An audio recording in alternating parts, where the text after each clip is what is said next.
Bonjour à tous, aujourd'hui on va faire le récapitulatif de la semaine passée, des trades que j'ai pu réaliser et de la performance que j'ai pu faire. J'ai gagné à peu près 1000 dollars la semaine passée sur un total de 20 trades, 12 gagnants, 8 perdants, ce qui fait 60% de taux de réussite. Je vous affiche le screenshot juste là. C'était une bonne semaine, j'aurais pu faire beaucoup plus, on peut toujours faire beaucoup plus, mais écoutez, on en apprend tous les jours, même après 7 ou 8 ans de trading, donc je vais vous présenter mes trades, présenter ce que j'ai bien fait, ce que j'aurais pu peut-être mieux faire, et vous allez un peu mieux comprendre les stratégies que j'utilise, ou la stratégie que j'utilise, en tout cas en ce moment. Le plus gros gain que j'ai pu faire, c'était sur BTDR, donc dans le domaine de la crypto-monnaie. Ce qui s'est passé, c'est qu'au niveau du contexte, je voyais que c'est un actif qui est plutôt récent, hein, qui date de 2023, et qu'on avait finalement un très gros range qui était ici, voilà, qu'on n'avait jamais dépassé. Et je me suis dit qu'à force de le toucher, on aurait épuisé l'offre des vendeurs, et que si ça commençait à breaker avec des volumes, à casser avec des volumes, eh bien, on aurait potentiellement une tendance. Et l'actif pop dans le screener vendredi 29 novembre, donc celui-ci, ça fait un peu plus d'une semaine, mais je l'ai clôturé la semaine passée, avec des gros volumes, donc je prends position, je peux vous afficher exactement la journée en question sur le 5 minutes. Il y a des gros volumes qui rentrent, hein, vous voyez au niveau de l'indicateur coloré, donc je rentre ici, je pyramide, et je me fais stopper flat. J'avoue que je suis rentré comme un bourrin, j'ai triplé ma position habituelle, parce que j'avais des convictions énormes. Donc je me fais stopper flat, et je me dis non, le scénario n'est pas terminé, tu as juste été un gros bourrin et on va le reprendre. Donc je le reprends sur les 14,50 si je ne m'abuse. Non, je ne sais plus exactement, voyons voir. Tac, tac, tac. Je l'ai acheté à 14,70. Mais un tiers de la position que j'avais initialement réalisée la semaine précédente. Et donc c'est sur cette bougie juste ici. J'achète là. Je revends du coup sur les 18,50 la totalité de mes positions. Alors je m'en veux parce que je sais, j'ai des convictions énormes sur le titre, j'ai la preuve puisque j'avais une grosse taille de position la première fois, et oui je gagne je crois 612 dollars sur le titre, mais j'aurais pu aller chercher 1000, 1005, et c'est comme ça, c'est le jeu.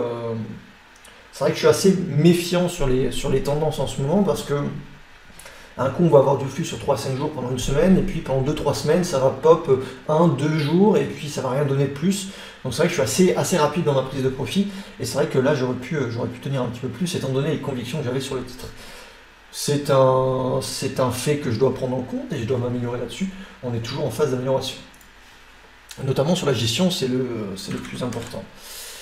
BBAI, un joli trade que j'initie du coup sur cette bougie-là, et que je revends également un peu trop tôt à mon goût sur cette journée-là. Donc je tiens à peu près 3 jours en général, c'est la durée de mes trades en ce moment, 2-3 jours.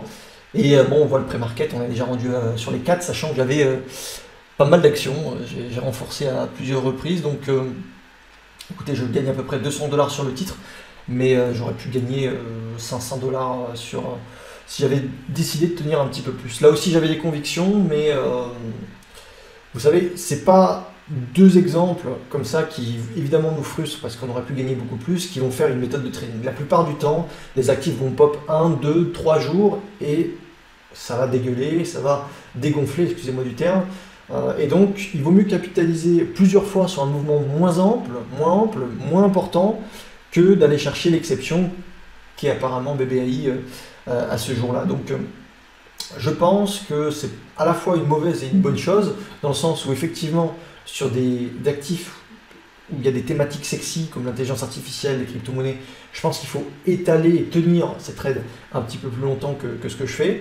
Mais en réalité, sur la masse des trades que je vais prendre toutes les semaines, tous les mois, eh bien il vaut mieux prendre ses profits quand le marché est en force sur 2-3 jours maximum, quitte à garder un reliquat. Okay, parce que la plupart du temps, ça va pump et puis ça va dégonfler.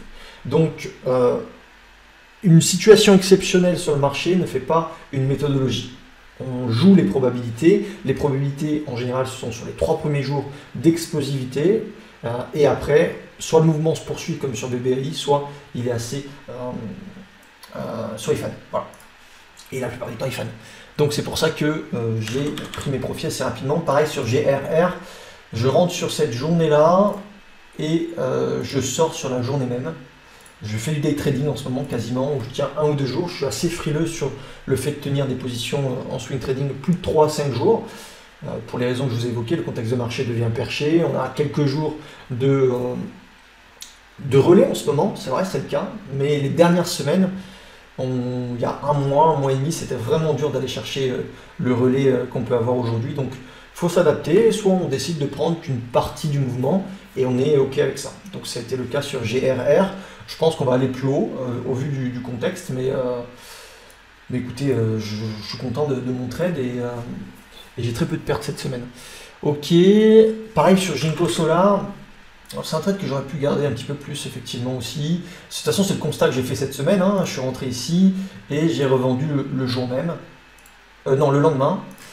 Donc j'ai capté un écart de 2 jours et puis ça a pullback et ça repart aujourd'hui. Donc très content de mon trade. On a des gros volumes. Tout ce que j'apprécie sur le titre, vous le voyez en 5 minutes.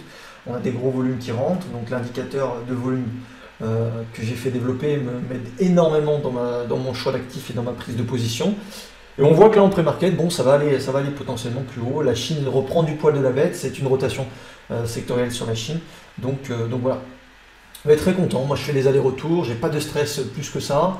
Et c'est vrai que si on venait avoir une forte correction sur le marché et qu'on repart d'un marché un peu plus sain, un peu plus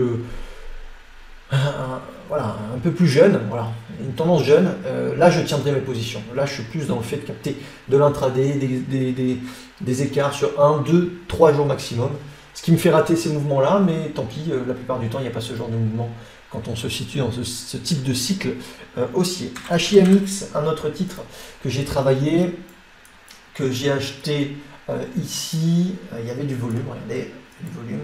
Ça monte en ligne droite et que j'ai vendu le lendemain au bout de 2 jours. Alors oui, on voit qu'il y a encore un manque à gagner, mais cette semaine, il y a eu du relais, plus que ce que je m'attendais, mais je capte mon écart, et un écart, plus un écart, plus un écart. Surtout, je ne prends pas de risque en ce moment, je prends 50 $, 100 $ maximum de risque, et j'arrive à faire 1000 $ sur la semaine. Alors quand j'aurai des convictions sur le marché, qui seront peut-être plus élevées si on a une correction, là, je pourrais faire des semaines à 2, 3, 4000 $ sans aucun problème. Mais là, je ne prends aucun risque, à la fois sur les tailles de position et à la fois sur la tenue de mes trades. Et j'arrive à faire à peu près 1000 $ par semaine, ce qui est plutôt raisonnable dans un contexte de marché comme ça. Évidemment qu'après coup, on pourrait se dire, je pourrais faire des semaines à 3 à 5 000 €, mais bon, c'est comme ça. Je ne vais peut-être pas tous vous les faire. J'ai fait du Jumia, pareil, je suis sorti trop tôt. La semaine a été puissante, je ne m'attendais pas à ça. Je rentre là et je solde sur la journée même. On a eu un peu plus de relais pour aller chercher les 5 $. Regardez les volumes qui rentrent, ça me fait prendre position, et puis derrière, en avant gagnant. Voilà, paf. Alors ça c'est les trades gagnants, je vais vous montrer les trades perdants aussi évidemment. Je suis rentré là, et je suis sorti ici. Regardez, ça c'est l'exemple typique, c'est ce qui se passe depuis quelques mois sur les marchés. On a une accélération, et ça dégonfle, pour pas être vulgaire derrière, ça dégonfle énormément, quitte à même se faire slipper. Si vous n'êtes pas sorti avec ce genre de bougie, là vous n'avez pas de contrepartie, au lieu de vous faire sortir sur votre stop loss théorique à 14,50, vous faites sortir bien plus bas. C'est ce qui se passe en règle générale sur le marché depuis quelques temps, donc vous comprenez le fait que je sois assez timide sur les tailles de position et sur la tenue de mes trades. On va passer sur des trades qui soient perdants. Alors mon trade le plus important et disons celui qui a perdu le plus, c'est pas NNOX ou NNOX. Ah, c'est pas du tout ça. Je suis rentré NNOX et là j'ai tenu, donc apparemment ça va ouvrir en gap et ça va bien me rémunérer.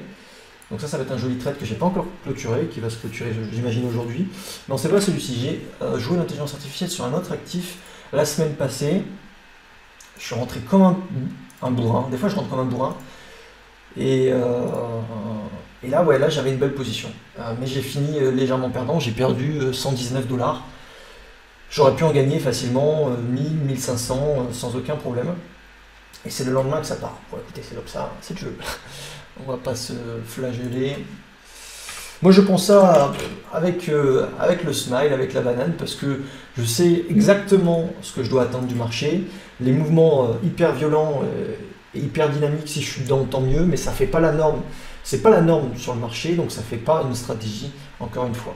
KDLY, j'ai été un peu timide, je suis rentré là, je suis sorti le jour même en négatif, et j'aurais pu être un peu plus patient pour sortir 2 ou 3e jour ici, et gagner un peu plus. Donc des fois, je décide quand il n'y a pas de relais, vous le voyez ici, j'achète sur cette bougie, ça corrige violemment, je me dis bon, probablement que ça va pas partir, je sors tout, et puis ça repart. La plupart du temps ça repartira pas, mais là ça repart.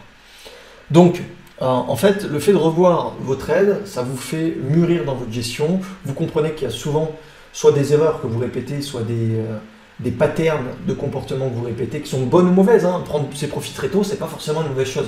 Comme je vous dis, la plupart du temps, ça corrige. Mais c'est vrai que des fois, on peut se dire, bah, tiens, un peu plus tes têtes de position sur des actifs qui sont sexy. Tout ce qui est robotique, intelligence artificielle, quantique, crypto, tout ça, le marché, il adore. Et donc, peut-être essayer de porter plus ces positions-là et les autres faire capter les écarts comme j'ai l'habitude de faire. Donc, c'est des réflexions qu'il faut avoir. On n'a jamais fini de travailler, on en apprend tous les jours sur soi-même. Une fois qu'on a une méthode qui fonctionne, bon, ben, on fait toujours la même chose. Mais c'est surtout en termes de gestion qu'on doit peaufiner tout ça. Un autre actif qui a perdu, AMPX. Pourtant, j'y croyais dur comme fer. Hein. J'ai pas mis une taille de position hyper importante. Hein. Je crois que j'ai perdu. Je sors systématiquement avant mes stops, donc je risque entre 50 et 100 $ en ce moment, ce qui est ridicule. Mais bon, j'arrive à faire 1000 $ sur la semaine. J'aurais pu faire beaucoup plus. Et je me fais stopper sur cette bougie-là. Bon, rien d'alarmant. Je m'attendais à un mouvement comme celui-ci. Et il n'a pas eu lieu. Que voulez-vous? C'est comme ça a marché. Voilà un peu le récap de la semaine passée. J'y vais à tâtons, j'y vais avec des moufles, on arrive proche des fêtes. J'arrive quand même à faire 1000 $ sur ce petit compte que je fais grossir depuis le mois d'août, qui a plus de 35% de performance. Donc c'est plutôt net. Le marché a été très beau la semaine dernière, il ne faut pas se mentir. Donc c'est dans ces semaines-là où il faut réussir à s'adapter et à tenir un petit peu plus vos positions. Mais c'est difficile de le savoir sur le moment, c'est facile de l'observer après. Voilà un petit peu pour mon trading, et puis je vous souhaite une très bonne semaine de trading à tous. Salut, ciao ciao.